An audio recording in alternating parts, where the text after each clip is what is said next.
Bukod sa Kamara, may inihain na ring resolusyon sa Senado na humihimok sa gobyerno na makipagtulungan sa International Criminal Court o ICC. Yan ay para imbestigahan ang giyera kontra droga ng nagdaang administrasyon. Pero ngayon pa lang, pumalag na ang ilang senador, kabilang ang kapatid ng Pangulo at isang dating PNP chief. Nakatutok si Mav Gonzales.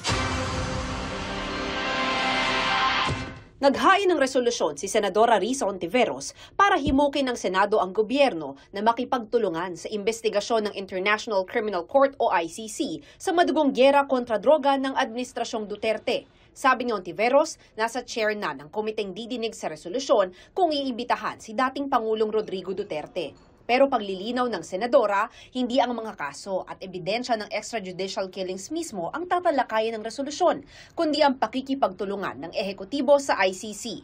Magandang senyales daw ang pagsabi ni Pangulong Marcos na pinag-aaralan na ang pagbalik ng Pilipinas bilang miyembro ng ICC.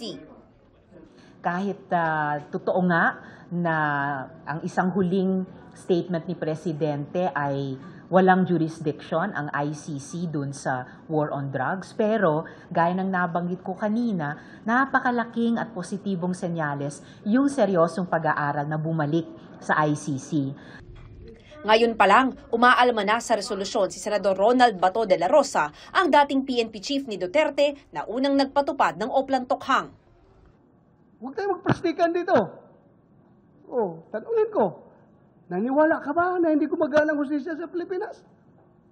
Then, bakit ka nag-file ng resolusyon na papasukin sila? Napagpakialaman tayo dito. No. Kumpiyansa rin si De La Rosa na hindi pa rin papapasukin ni Pangulong Bongbong Marcos sa bansa ang ICC.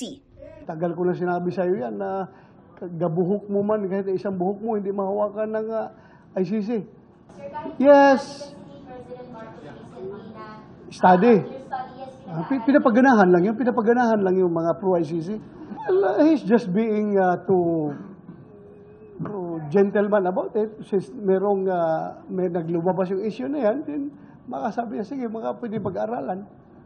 Si Senador Amy Marcos na malapit na kaibigan ng mga Duterte, nagtataka kung bakit itinutulak ito ngayon sa Senado at Kamara, gayong maraming mas mahalagang issue para sa ordinaryong Pilipino.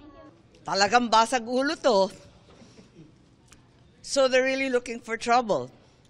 But President Duterte has said repeatedly, bring it on. Para sa akin, ang totoo, desisyon ito ng ehekutibo. Ibig sabihin, ang ading ko, si Presidente, na paulit-ulit nang sinabi na hindi papapasukin ang ICC. Sang-ayon po ako doon. Wala pong naghahanap ng trouble. Ang pinakamalaking trouble sa lahat ay yung trouble na ibinagsak sa ulo at buhay ng mga balo at ulila ng extrajudicial killings ng war on drugs. Sa Kamara, bukas nakatakdang dinggin ang mga kaparehong resolusyon para sa pakikipagtulungan sa ICC. Sense of the House naman yan. Yan ang mga ihinay ng ibang mga kongresista. Makakaroon tayo ng tamang panahon sa hearings kung saan ilalabas yung mga arguments for and against. Hirit dito ni De La Rosa. Ang taong bayan ay nagtatanong are they weaponizing ICC in order to silence the Dutertes? Ganon ang magiging tanong ng taong bayan dyan. Are they weaponizing ICC to silence the Dutertes? Marami na akong narinig na ganon. I'm just re-echoing what I have heard. It's not coming from me. It's just coming from the people. Hinihinga namin ng pahayag si Pangulong Marcos ukol sa usaping ito. Para sa GMA Integrated News, Mav Gonzales, nakatutok, 24 oras. Mga kapuso, kasama nyo kami 24 oras. Mag-subscribe sa GMA Integrated News sa YouTube. Sa mga kapuso abroad, bisitahin ang GMA Pinoy TV at www.gmanews.tv.